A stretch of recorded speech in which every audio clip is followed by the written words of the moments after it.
أرجوك يا جمعة، أنا عايزك بصراحة تحكي لي أحداث الواقعة.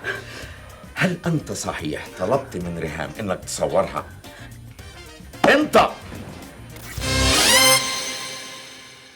ما بيسألش عليا ابدا ولا بيشوف. افرم عليك يا معلمي. امال ايه يا ده فوله؟ ده المعلم خيره عليا وطول عمره مربيني. ده السوق كله ملوش الا سيرتك واللي عملته للمعلم الكبير عشان بس يعرفوا قيمتي. ايه ده؟ ايه ده فوله؟ معرفش يا معلمي. الله، انا اول مره اشوف واحد بشنب كده. يكونش ده الشنب ابو بريمه؟ جايز يا معلمي. بقول لك ايه، ولا اللي معاه دي زي ما تكون ست الحسن والجمال. بس بس يا اخ، انت يا اخ، ايوه انت، روح انت. السلام عليكم. وعليكم السلام ورحمه الله وبركاته. انتوا مين بقى ورايحين على فين؟ أنا أبو الشناب شنبو، ودي تبقى أختي بسيمة. اختك انت؟ ايه مش قد المقام ولا مش قد المقام؟ لا لا لا لا لا، مش قصدي. انتوا جايين منين؟ من بلدنا. وبلدكوا دي فين؟ عند الترعة. والترعه دي فين؟ انت بتسأل كتير كده ليه يا اسمك ايه؟ أيوة، أنت أما تسأل كتير كده ليه يا اسمك إيه؟ لا انا بس بتعرف، احب اتعرف. انتوا رايحين على فين؟ مش عارفين. مش عارفين ازاي؟ انتوا ما تعرفوش حد هنا ولا ايه؟ لا ده احنا مقطوعين من شجرة، لا اهل ولا بيت. ما أنا قدمت استقلت من بلدنا وجيت على مصر طوالي. وانت كنت بتشتغل ايه في بلدكم؟ كان غفير لابويا العمدة بيشلوا البندقية. طب وسبت وظيفتك ليه؟ لا اصل ابويا العمدة كان عايز يحلق له شنبه يا اما يطرده من البلد. اصل شنب اخويا ابو الشناب اكبر من شنب ابويا العمدة. ابويا العمدة غار منه وعايز يحلق له شنبه. طب وما حلقهوش ليه؟ احلقه ازاي؟ انت اتجننت في عقلك ولا اتجننت؟ ما انا لما احلقه اتوه ما عرفش اسمي. واختك بسيمه كانت بتشتغل ايه؟ تشتغل؟ انت اتجننت في عقلك ولا اتجننت في عقلك؟ تشتغل؟ ما عندوش حريم تشتغل. انتوا بتدوروا على شغل؟ إلهي يسترك تشوف لنا شغلانه ناكل منها عيش. ده احنا ملناش حد نروح له واصل. من عينيا الاتنين. انا اول المعلم ما يوصل هقول له انكم بلدياتي وهخليه يشغلكم. قصدي يشغل ابو الشناب ويخلي اخته بسيمه تخدم. خدي يا حبيبي، خدي متقشره جاهزه اهي. شو؟ الله، طب انا عندي مهلبيه جوه عاملاها تجنن، بتتزلط السهله دي يا حبيبي. شو؟ في ايه؟ في ايه يا برهان؟ ايه اللي فيك؟ كل من كحكاك جمعة. جمعه اللي ضربك؟ في متهم يجي بالمحامي بتاعه. هي بصراحه حصلت معاك كتير يا برهان. بس لما اجي بقى من الخصوم. ال50 تاجر اللي مقدمين بلاغات كيديه؟ انا حبيت اسحب ادحدح ثقة البلاغات المقدمة لوكيل النيابة. قلت اروح 50 تاجر المقدمين بلاغات ضد الجمعة. قلت اتحرى. رحت لهم وبعدين؟ رحت ال50 بقى. وبعدين؟ اللي استقبلني كويس، اللي استقبلني بإيده، اللي استقبلني بيجره، اللي استقبلني بدماغه، وكلهم هنا اهو في المنطقة الحرة دي. فقفلوا الفك ما بيشتغلش. يا مصيبتي. وبعدين يا حبيبي؟ وفيهم ناس بقى بصراحة اعترفوا ان حصل عليهم ضغط من المعلم سنوان عشان يقدموا البلاغات. بس المهم انت هتعمل ايه دلوقتي؟ هتتصرف ازاي؟ جرى يا برهان، انت كل ما تتضرب تنام ليه؟ دول بلديات يا معلمي ويا ريت ما تكسفنيش. انت من امتى كان ليك بلد؟ مرة واحدة كده طلع لك بلد وبلديات. معلش يا معلمي، دول ما لهمش حد غيري. بس مش غريبة الجلف ده تبقى اخته حلوة قوي كده. ما هي بلدنا كده يا معلمي، الرجاله زي ما انت شايف، لكن الحريم بقى سبحان الخلاق. يعني على كده الواحد لما يحب يتجوز تاني يروح بلدكم. بس حريم بلدنا ما بيتجوزوش غربة يا معلمي. شفتها والشناعز. ودول هيشتغلوا ايه بقى؟ ابو الشناب هيشيل شويله مع الشيالين، وبسيمه هتنقي الفول مع البنات. هو اسمه ابو الشناب؟ ايوه يا معلمي، ده اكبر شنب في وجه قبلي. دي الحكومه زمان كان بتصرف له مرتب عشان شنبه ده، لكن دلوقتي الحاله مأزمه ما انت عارف يا معلمي. لكن قول لي، هي اخته دي خالصه؟ انا ما سمعتهاش بتتكلم من ساعه ما شفتها. لا مش خالصه معلمي، بس ما بتتكلمش الا مع بلدياتها معلمي. قفلتها تاني يا وش النحس، غور سلمهم الشغل. وإنني يا سيادة وكيل النيابة أؤكد لسيادتكم أنه ليس هناك شيء مؤكد في هذه القضية، فالقضية مشكوك فيها، والمشرع قال إن الشك دايما في صالح المتهم، ولذا فإني أطالب بالإفراج المؤقت عن موكلي تمهيدا لتقديمه إلى المحكمة التي ستحكم إن شاء الله يا إما بالبراءة يا إما بالإعدام إن شاء الله. إيه رأيك فيا؟ ألف مبروك يا جمعة. أنا كنت متأكدة إنك بريء وإن براءتك هتظهر. بس ده إفراج مؤقت. يعني إيه؟ يعني وكيل النيابة أمر بالإفراج المؤقت لحين تقديمه للمحاكمة. يا ريت بقى تطلع كده ب1000 جنيه. 1000 جنيه؟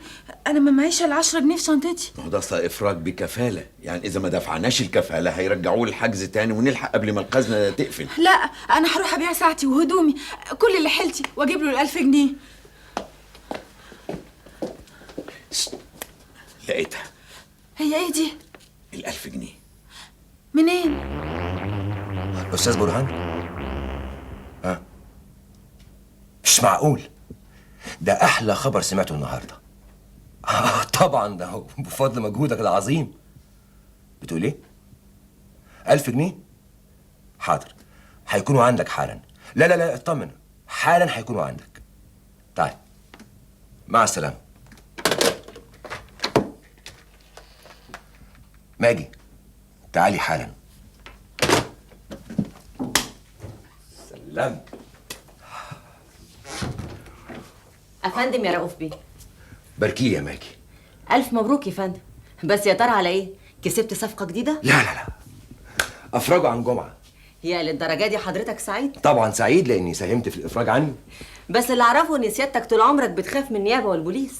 أصل أنا كلفت برهان يدافع عن جمعة ووعدته بأتعاب 2000 جنيه، اديته 1000 جنيه عربون. ياه، ده إيه الإنسانية اللي نزلت على حضرتك دي فجأة؟ ال2000 جنيه دول يا ماجي عربون صداقة ومحبة. صداقة ومحبة لمين؟ لإنسان زي جمعة. الحقيقة يا رؤوف بيه رغم معرفتي بيك، إنما مخي عاجز عن فهم سر اهتمامك براجل مرتشي. المواقف الصعبة يا ماجي هي اللي بتبين معادن الناس. الناس لما تعرف إني ساعدت جمعة وجبت له محامي ودفعت له الأتعاب من غير ما يكون بينا سابق معرفة، هتخلي الناس تبص لي بصة كويسة. ويا ترى مين الناس دول اللي يهموك؟ أصحاب نانا. نانا لازم تفتخر بإن جوزها راجل مهم وإنه إنسان. ومن أصحاب نانا ريهام. كده تبقي فهمتيني يا حلوة. على العموم خدي 1000 جنيه واطلعي بيهم على النيابة، تسألي على واحد اسمه الأستاذ برهان المحامي، تديهم له مع تحياتي. يلا مستنية إيه؟ حاضر يا رؤوف بيه.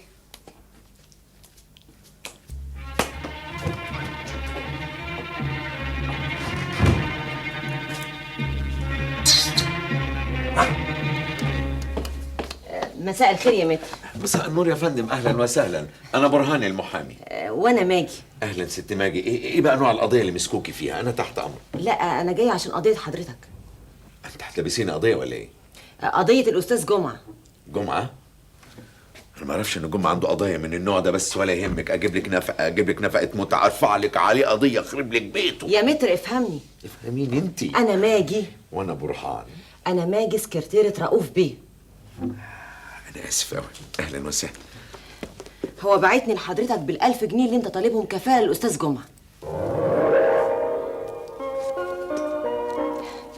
أستاذ برهان، متهيألي تلحق الخزنة. عن إذنك.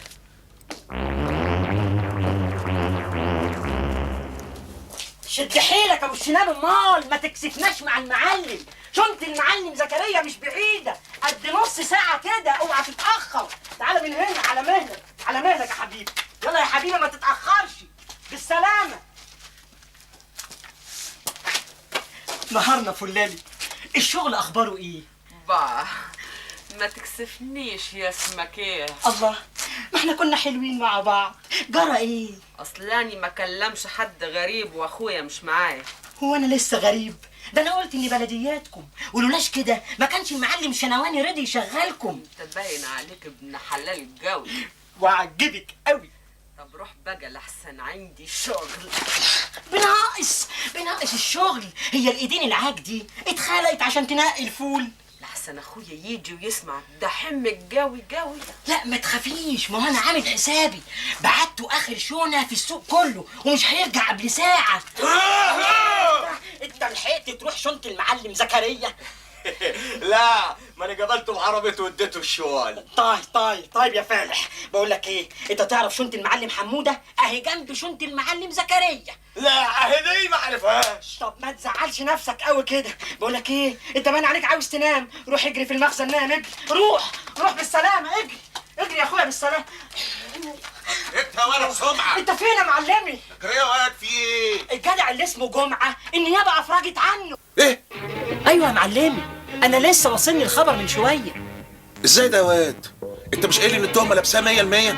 ايوه يا معلمي، بس المعلمين عوضين وبيومي والخضري سحبوا البلاغات اللي قدموها ضده، وشهدوا انك انت اللي ضغطت عليهم وخليتهم يقدموها. طب وبعدين يا واد؟ دول طلعوا معلمين مش فلالي. ما تخافش يا معلمي، ده طلع بكفاله، يعني التهمه برضه لسه لابساه ومش هيعرف يطلع منها. وفاء، جمعة، ألف مبروك يا جمعة. الله يبارك فيك يا حبيبتي، البركه في برهان المحامي الكبير بتاعي. يا سيدي احنا تحت امرك، مسألة كانت هينة وبسيطة، بس المشوار لسه قدامنا طويل. ليه تاني؟ طبعا عملية المحاكمة بقى دي، ويمكن ان شاء الله ينجب لك البراءة ينجب لك الاعدام. كفالة الشر. يلا بينا نروح. المهم دلوقتي لازم نروح لرؤوف بيه ونشكره على اللي عمله، ولا ايه يا جماعة؟ ايوه صحيح، عندك حق.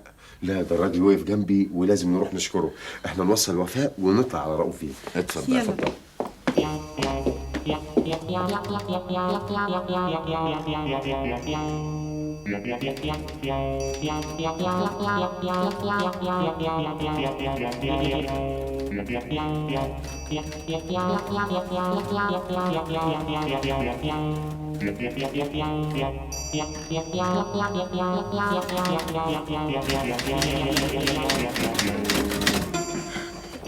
اهلا يا متر. اهلا يا انسه. ماجي. انا برهان، وده الاستاذ جمعه. تعالى يا جمعه. السلام عليكم ورحمه الله. وعليكم السلام ورحمه الله وبركاته. اهلا وسهلا. الانسه ماجي. ده اسم شرب. هي زي الشوربه. الانسه ماجي سكرتيره الاستاذ رؤوف. في الحقيقه انا جاي علشان اشكر رؤوف بيه. لا يا فندم، الحقيقه احنا جايين نشكرك انتي.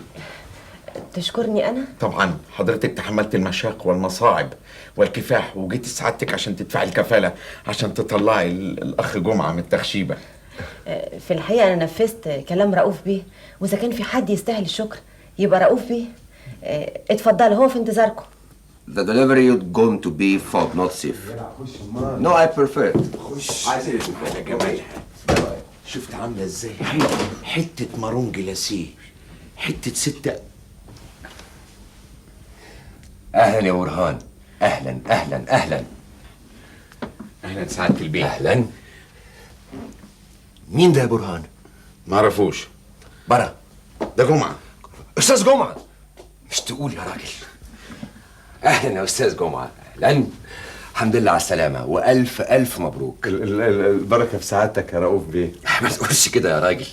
الحقيقه يا فندم الاخ جمعه لما افرجت عنه النيابه اصر اصرار شديد ان يجي بنفسه يشكر سعادتك. طب اتفضلوا اتفضلوا. انا ما عملتش غير الواجب يا جماعه. ايوه يا فندم، بس جميل حضرتك اللي عملته ده انا هشيله فوق دماغي طول العمر. لا يا استاذ جمعه، ما تنساش برضو الاستاذ برهان. طبعا طبعا. وانا ان شاء الله لما يجي لي فلوس هسدد لحضرتك الكفاله ان شاء الله جنيه جنيه. ده كلام ده يا راجل؟ معقول الكلام ده؟ يعني الدنيا سلف ودين واحنا اخوات مع بعض.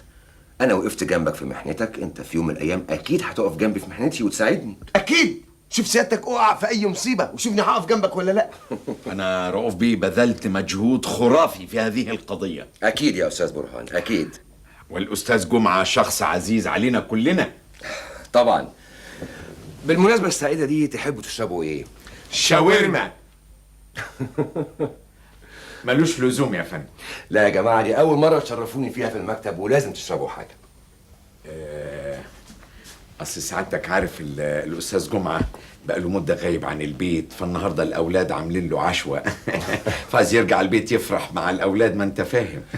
خلاص يا استاذ جمعه، انا مش همسك فيكم المره دي، بس لازم تشرفوني في المكتب مره تانية. طبعا طبعا، ده وعد. وعد يا انكل. مع السلامه. الله يسلمك. الف سلامه. مع السلامه يا استاذ برهان. مع السلامه يا فندم. اتفضل. مع الف سلامه. الله يسلمك.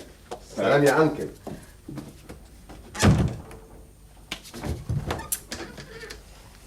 رؤوف بيه، ال1000 جنيه التانية. ما هو انا لما يطلع براءه يا برهان. انا مش ضامن البراءة. رؤوف بيه، ما شفتش برهان؟ لا. تعالى، انت فين يا اخي؟ والله الحمد لله على السلامة يا جمعة. الله يسلمك يا حماتي. يا عيني يا اخويا، وشك تعبان، ما كانوش بينيموه في السجن. ايه ده؟ الله لا يوريك يا حماتي. ويوريني ليه؟ لا برتشي ولا بختلس. لا وبعدين بقى يا ماما. ايه غلطت ولا حاجة؟ بقول لك ايه، تعالي نعمل له لقمه احسن ميت من الجوع. تعالي. جوع ايه يا اخويا؟ وريني، ده حتى صحته جت على السجن. بطل هرش. كنت هقتلها. الحمد لله على سلامتك يا جمعة. الله يسلمك يا وفاء. يا سلام، انا مش عارف اشكر الراجل اللي اسمه رؤوف بيه ده ازاي، يعني عمل فيا جميل العمر. يا سلام. يا جمعة بس انا مش عارف اشكره ازاي. اهو ده، اهو ده انا هشكره شكر بس لما اقابله رؤوف بيه. انا نفسي اعرف رؤوف بيعمل كده ليه مع جمعه. الموضوع ده فيه سر. ولا سر ولا حاجة، أنا قايل لك مراته هي اللي قايله له يعمل كده. مراته ايه؟ نانا؟ دي نانا زميلتي في المدرسه، دي انانيه جدا، دي ما تعرفش في الدنيا غير نفسها وبس. لا عايدة، حرام عليكي، برضه صاحبتها لقيتها في موقف منيل زي ده فحبت تساعدها. تساعد ايه؟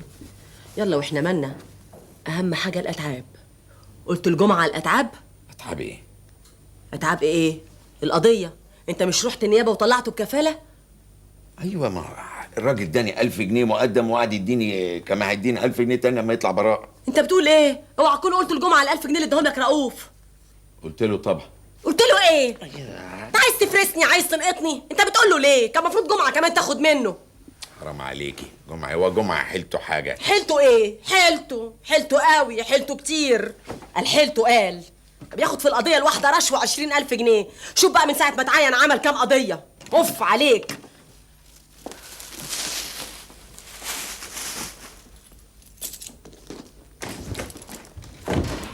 انت جيت يا اسامه؟ ايه يا ريهام، انت كنت فين؟ انا سالت عليكي في الجورنال محدش دلين عليكي. لا انا كنت في مهمه مستعجله. ايه مهمه سريه؟ يعني وايه الحاجات دي؟ مش بقول لك مهمه سريه؟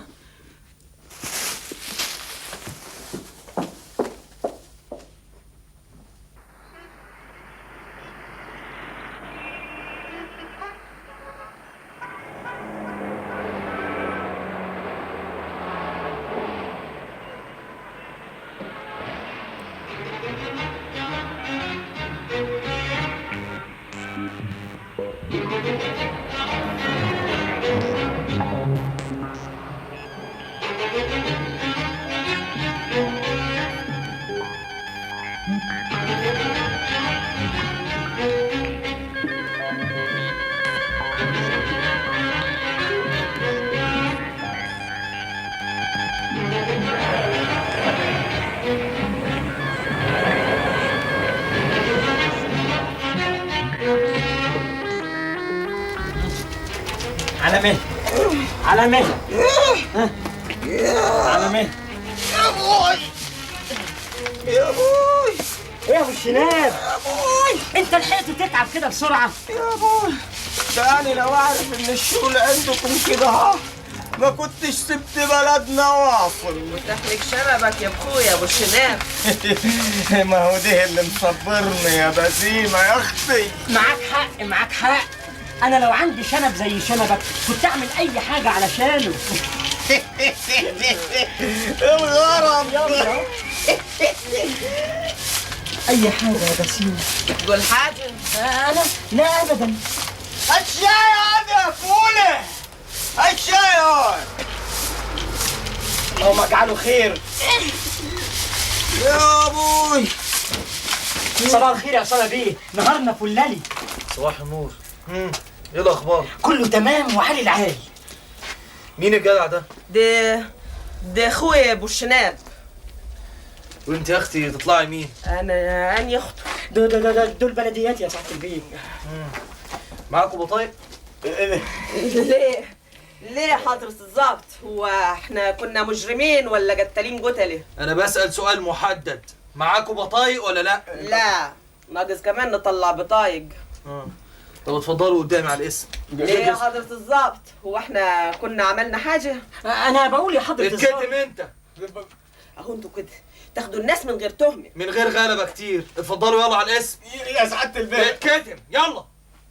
يلا.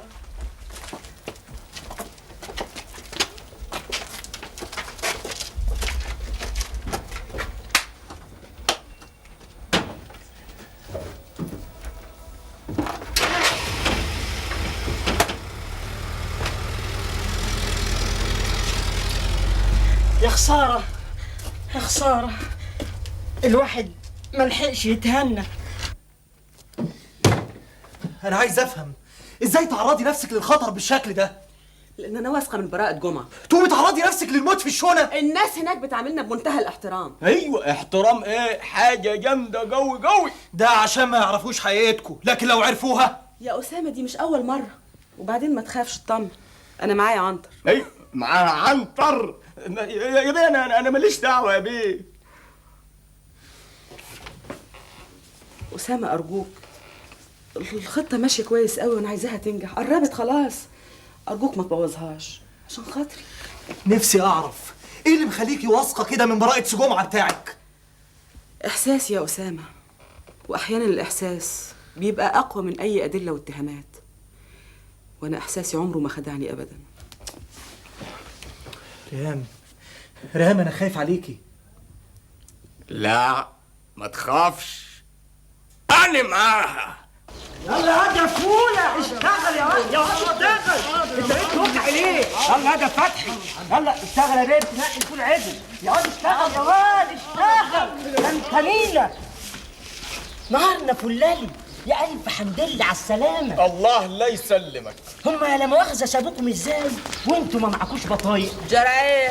نكونش نصابين ولا نصابين؟ ما تحسن ملفظك يا اخ، ولا انتوا هنا ما تفرجوش بين الناس الزين والناس الوحش؟ لا مش قصدي، بس اصل الظابط ده انا عارفه كويس، غلس قوي وحقاني قوي. ايه غلس قوي دي؟ هو يعني علشان ما هو يا بسيمة لولا انه طلع يعرف عمدة بلدنا ما كانش سابنا. هو طلع يعرف عمدة بلدكم؟ ايه عندك مانع؟ بالعكس، دي هتحلو قوي والنهارنا هيبقى فلالي. بقول لك ايه يا ابو الشناب، انت باين عليك تعبان قوي وعايز تنام. خش نام في المخزن وانا هقول للمعلم لو سأل عليك انك رحت مشوار شغل، ماشي؟ اقول لك الحاج انا تعبان قوي قوي قوي. خد راحتك يا حبيبي، خد راحتك. بقول لك ايه، ما تصحاش الا بالليل. ما تاخذنيش، تعبان قوي. يلا يا حبيبي.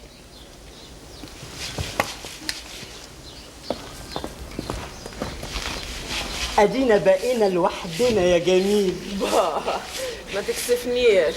ايوه يا جدعان، اموت انا في الكسوف. بقول ايه يا بسبس؟ ايه؟ انت مرتبطه؟ مرتبطه يعني ايه؟ قصدي يعني متجوزه، مخطوبه، حد قايل عليكي؟ وانت شأنك ايه؟ ما تزعليش قوي كده، انا بس قصدي انا قصدي يعني قصدك ايه؟ ما تنطق، ولا اشمعنى في دي لسانك اتعوج؟ انا طالب القرب منك. ايه ده؟ هو انا قلت حاجه تضحك؟ لا، بس اصلاني اول مره اشوف فيها راجل بيخطب واحده وهو مكسوف. انا اصلي تهته تاني. انا حبيتك يا بسيمه. انت واقف عندك بترغي بتقول ايه يا لا لا لا لا لا يا معلمي، انا بس كنت بقول بسيمه على تعليمات الشغل. شغل ايه اللي بتقول لها عليه التعليمات؟ يعني هتقول لها تنقي الفول من الطين بالكهرباء ولا بالكمبيوتر؟ غور يا واد شوف شغلك يا ولا غور.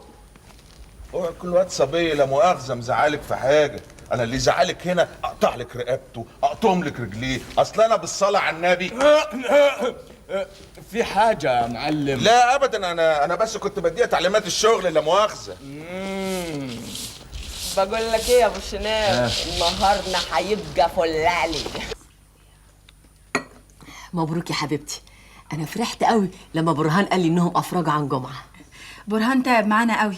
طبعا تعب قوي، بس هيتعب لمين اعز منكم؟ انا جوزي محامي كبير قوي، محامي شاطر، ما يمسكش غير القضايا الكبيره.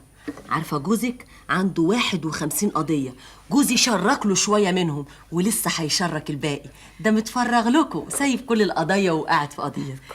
انا متشكره قوي يا عايده، ده جميل عمري ما هنساهولكم.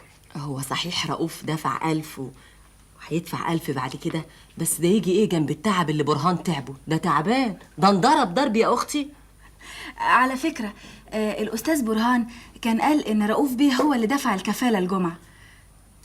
حصل، بس طبعا عشان جوزي راح له واتحايل عليه وقال له ما تسيبش جمعه، قال له خلاص انا موافق. طيب مش واجب بقى نروح نشكر نانا؟ هو واجب، هو لو في احساس نروح نشكرها واجب طبعا. ما تتاخرش يا ابو الشناب، الشغل كتير مستنيك. على عيني يا معلم، استاذن. بالسلامه يا حبيبي. ايه مش عوايدك اول مره تقول له ما يتاخرش؟ حاسب لا تحرق الشونه. ده انا اللي قلبي هيتحرق. سلامتك، عيان بالحصبه؟ عيان بالحب، ده انا اللي حب ولا طلش. بس هو ده اللي مزعلك؟ دي اكتر حاجه مزعلاني. وايه اللي مزعلك تاني؟ ما تعديش، المعلم شنواني وقرفه، واخوك ابو الشناب اللي كل ما بعته مشوار الاقيه راجع لي في دقيقه ينط زي ابو قردان. وهو انت لو ليك اخت حلوه كده ما كنتش تخاف عليها؟ طبعا، ده انا كنت احطها في ما قلتليش هو المعلم زعلك ليه؟ قال ايه يا ستي؟ المعلمين رجعوا في كلامهم. طب معلمين رجعوا عيال، انا ذنبي ايه؟ قصدك اللي معلمين اللي سحبوا بلاغاتهم ضد مفتش التموين. وانتي عرفتي منين الحكايه دي؟ اللي يسعى ما يتهش، وانا الراجل اللي اتجوزه لازم اعرف عنه كل حاجه. صحيح، يعني انتي وافقتي؟ بس زي ما قلت لك انا لازم اعرف عنك كل حاجه. وانت قدامي دلوقتي زي البطيخ، والبطيخه دي يا تطلع قرعه يا تطلع حمرا. حمرا؟ احلف لك بانها حمرا، حتى اسالي المعلم شنواني وهو يقول لك. اسال عن ايه؟ اساليه ازاي خدمته خدمه العمر وطلعته من قضيه التموين زي الشعره من العجينه. ده انا اللي لبست مفتش التموين قضيه رشوه. يعني مفتش التموين بريء وما طلبش رشوه؟ رشوه ايه يا بسيمه؟ ده مفتش خيبه ما يعرفش السما من العمى. قلت ايه يا جميل؟ قلت ايه في؟ قلت ايه في ايه؟ في الجواز. مش وقته زمان ابو الشناب راجع. يا ستي وافقي، ده انا كل ما اكلمك واحنا قاعدين هنا في الشونه بتبقى عينيا باصه على الباب لا الواد ابو الشناب يرجع يفط زي فرقع لوز. بس ايه؟ بس انا شفتك قبل كده. هتشوفني فين؟ لا انت جيت بلدنا ولا احنا جينا مصر، يخلق من الشبه 40. جايز، ولو اني متاكد.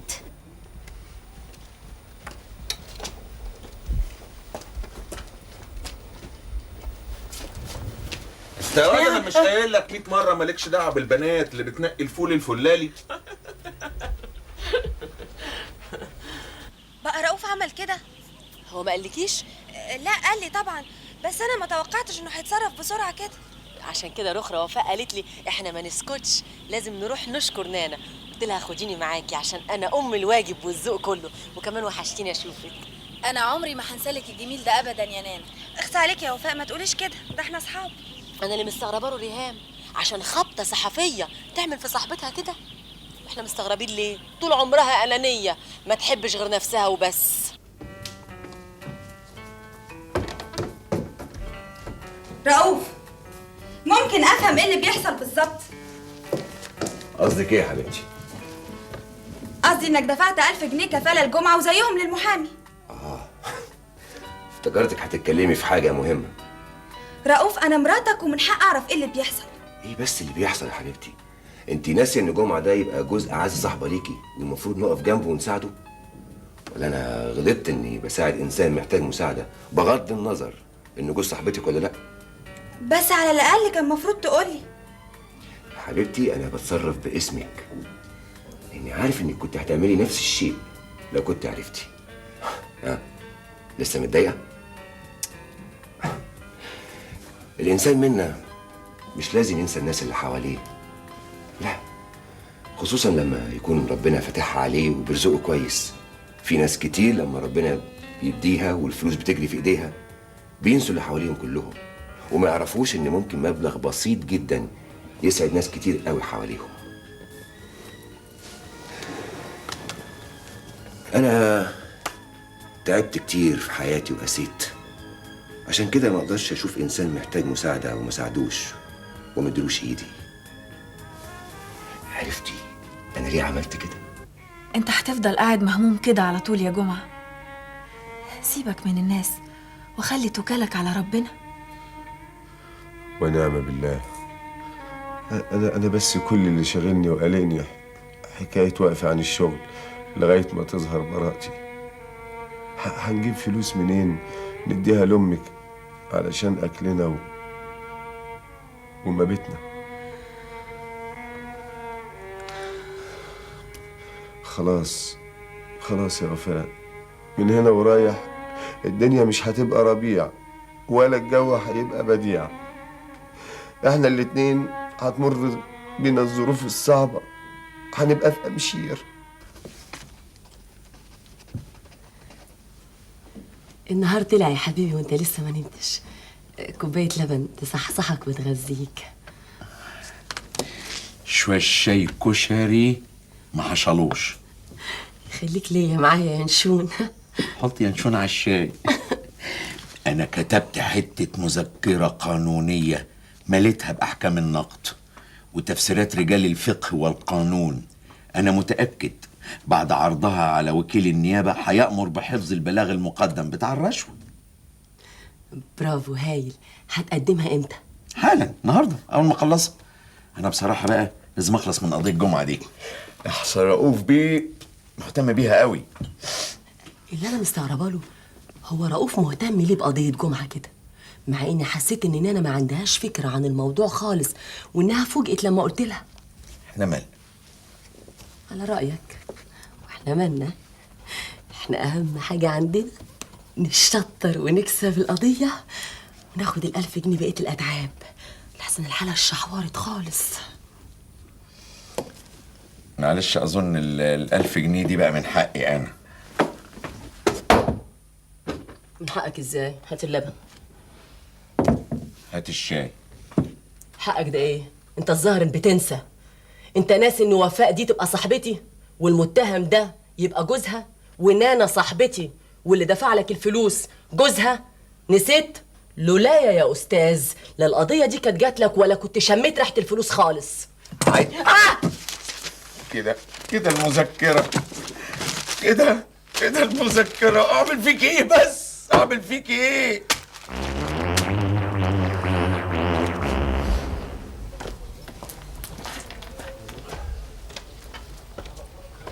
يلا واد اعمل لك همه يا واد. حاضر يا معلم.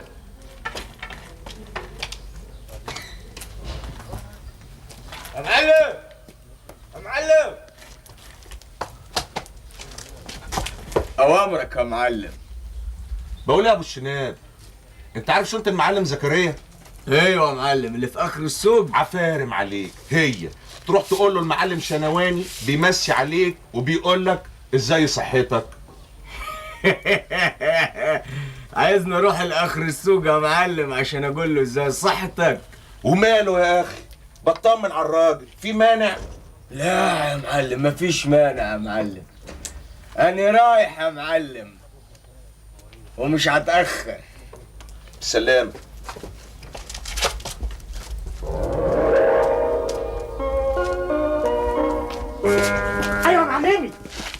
كده وهجتك القرف. ليه بس الشتيمه دي يا معلمي؟ انا عملت حاجه؟ روح هات لي شاي من القهوه. مش شاي في ايدك اهو. انا حر يا واد، اشرب شاي 2 10 انت شريكي. حاضر يا معلمي هوا. وبلاش قهوه البنت سكر اللي جنبنا احسن شايها ما يشربش. هات لي شاي من قهوه فرحات اللي في اخر السوق. حاضر يا معلمي. خد يا واد. ايوه يا معلمي. لو عايز تقعد تشرب لك واحد شاي ولا حاجه خد راحتك يا حبيبي، السوق النهارده مضروب ومفيش شغل. حاضر يا معلمي. سلامة. على فكره يا معلمي نهارنا مش فلالي. غوري وجهتك البلا. اروح انا كمان يا معلم. لا يا جميل، ده انا وزعتهم كلهم عشان اعرف اتكلم معاك. والواد الفلالي ده عايز تتكلم معايا في ايه؟ حاجات كتير قوي. اصل انا من ساعه ما شفتك وقلبي مولع نار، وانت اللي هتطفيها. ليه؟ لو انا مطافي يا معلم. لا قلبي مش فاهمه، نورني. بصراحه بقى انا طالب القرب على سنه الله ورسوله.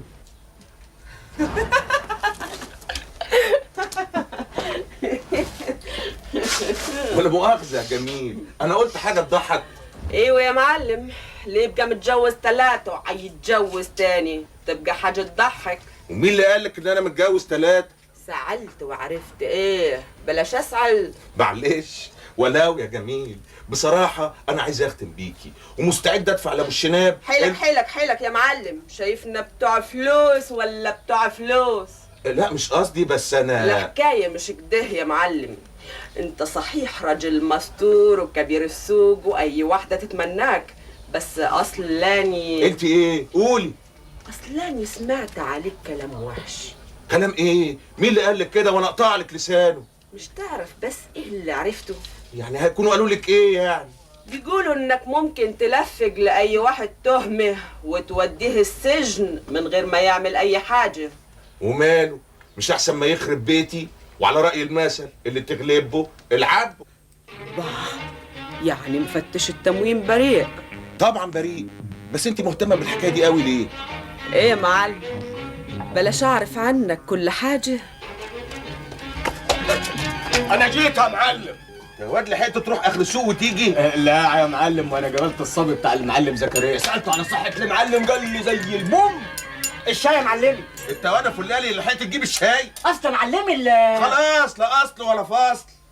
بقول لك يا ابو الشناب. ايه يا معلم؟ انا في الحقيقه طالب طالب ايه يا معلم؟ خير فيه ايه؟ انا شفتك قبل كده فين يا واد؟ ويعني هتشوفني فين يا معلم؟ هدي نفسك كده وروج، ده انا شنبي ده مفيش زيه. انا لما شفتك كنت من غير شنب.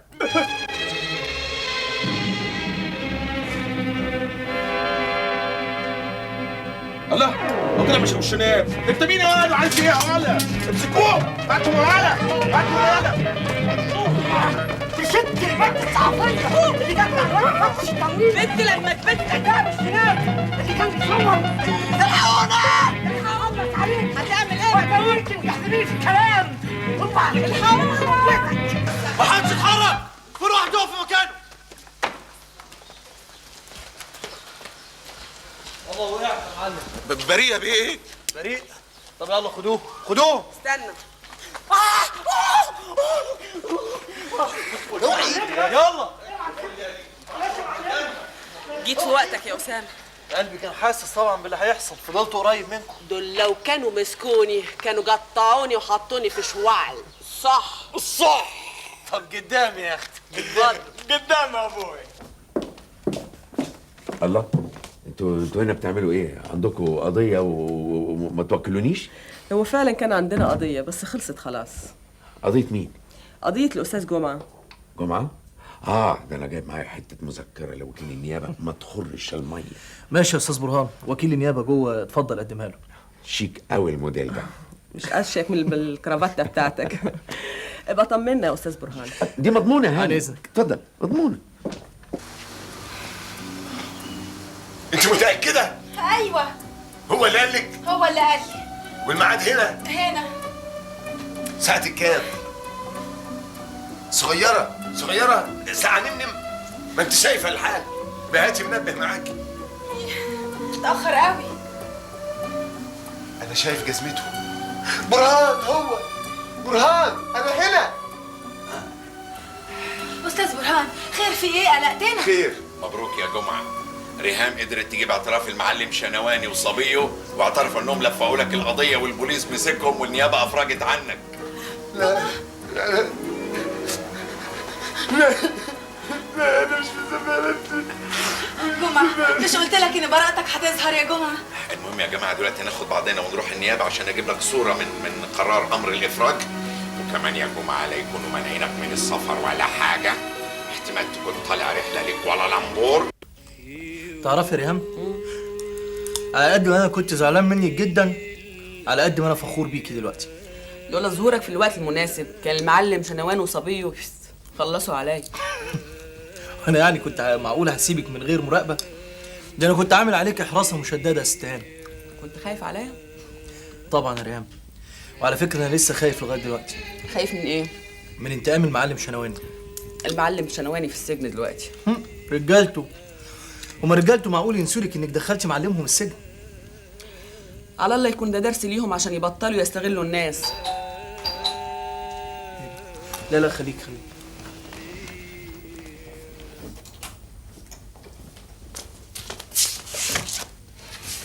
استاذ جمعه، اهلا وسهلا. اهلا مدام وفاء. مساء الخير. اهلا يا وفاء. اهلا يا استاذ جمعه. اتفضل.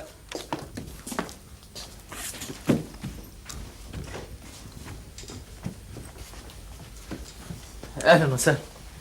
معلش يعني احنا اسفين ان احنا جينا في وقت زي كده. اصلنا رحنا لك الجريده ما لقيناكيش، وجمعة كان مصمم انه يشوفك، فاخدنا العنوان من هناك وجينا علشان نشكرك على كل اللي عملتيه عشاننا. لولا ان انا متاكده من براءه جمعه ما كنتش عملت اللي انا عملته.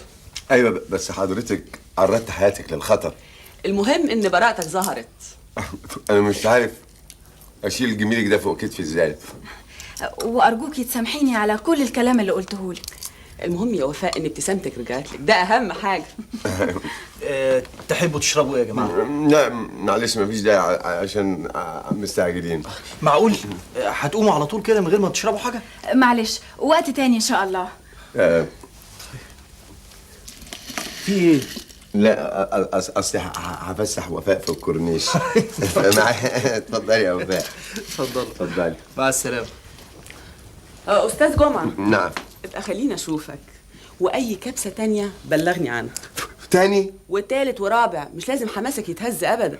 ايوه حاضر، ربنا يستر والمره دي ما تعلقش في حبل المشنقه. ان شاء الله. مع السلامه. السلام عليكم. مع السلامه. لا خليهم.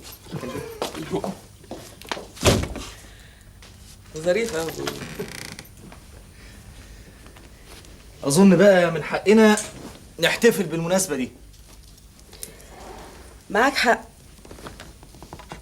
عظيم. الاحتفال يبقى فين بقى؟ ايه رايك نطلع يومين اسكندريه؟ اهو بالمره اشوف نهى، بقالي كتير ما شفتهاش ووحشتني خالص يا اسامه. اولا نهى كويسه جدا، ثانيا مشغوله في الامتحانات، اول ما تخلص امتحانات هتيجي تقعد لك الاجازه كلها هنا. وانت عرفت منين؟ هي اتصلت بيا وطمنتني، بس ساعتها ما قدرتش اقول لك، كنت انت مع ابو الشناب. انت قلت لها ايه؟ ما تخافيش يا ريهام، وانا معقول يعني هقول لها حاجه؟ معقول اقلقها؟ انت احسن ضابط بوليس قابلته في حياتي. وانت اجمل واحلى صحفيه قابلتها في عمري. يا سلام يا وفاء، قد ايه انا سعيد ان كرامتي واعتباري رجعوا لي تاني. سعيد اني هرجع الشغل وسط زمايلي وانا راسي مرفوعه. وسعيد اكتر ان ابتسامتك رجعت تاني وهترجعي الشغل وسط زمايلك وانت راسك مرفوعه.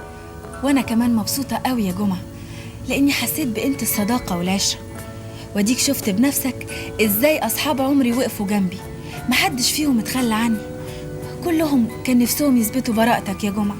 في الزمان ده الواحد بيفرح قوي لما يلاقي اصحاب بيحبوا بعض بالشكل ده وبيعزوا بعض بالشكل ده وبيخافوا على بعض بالشكل ده، وخصوصا الصحفيه ريهام.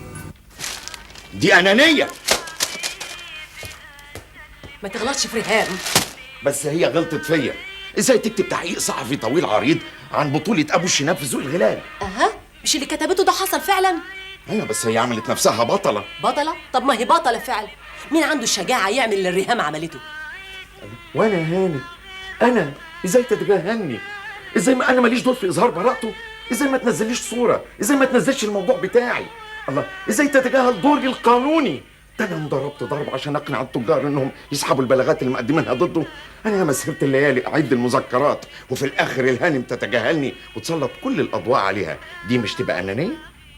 برهوره، انا ماليش دعوه بده كله. الاتعاب يا برهوره. اتعب؟ انت نسيت ولا ايه؟ مش رؤوف قالك لو جمعه طلع براءه هيدفع لك 1000 جنيه؟ بس ما اعتقدش بقى بعد اللي نشرته ريهام دي رؤوف بيه هيدفع لي مليم. يعني ايه؟ كان كلام عيال؟ لو ما دفعلكش ارفع عليه قضيه. عايده يا حبيبتي، نفسي مره واحده تفكري بعقلك. يعني انا ما عنديش عقل؟ لا ازاي؟ ده انت اساسا عقل وطلع له ست. انت عندك عقل يوزن جمل. يعني ايه؟ انت بتقول ايه؟ ولا حاجه. قصدي يعني اقول من المؤكد ان ريهام طبعا بعد الموضوع اللي نشرته ده اكيد طمعانه في مكافاه هيديها لها رؤوف بيه. مش معقول يدفع لها ويدفع لي. لا ده انت بتخرف بقى، بتخرف فعلا. عايده، انا بخرف؟ ازاي بعد السن ده تقولي عليها بخرف؟ اذا انا ممكن ابقى خريف. انت عارفه ان دي تهمه قذف وسب علني، واحتمال ارفع عليك قضيه حسب القانون 303 ماده عقوبات قانون، تدخلي تاخدي 2 سنين في السجن، ولو طلعت هستأنف وادخلك تاني وارتاح. احسن استريح منك ومن عيالك. لعلمك بقى ريهام دي غنيه جدا. امال مش باين عليها ليه؟ هيبان عليها ازاي؟ يعني هتعمل لك ايه؟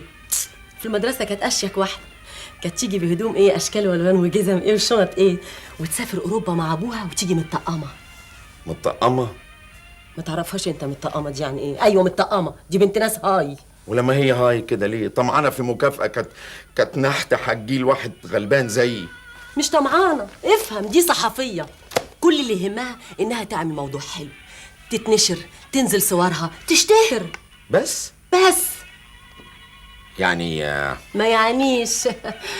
برهوره، الاتعاب تكلمني لرؤوف بيه على الاتعاب. اتفضل. معاك فين؟ ابدا، مشوار صغير كده. ما هو مشوار صغير ده سعادة البيه هو المشكله، والمشوار عندكم وان واي، روح ما بيرجعش.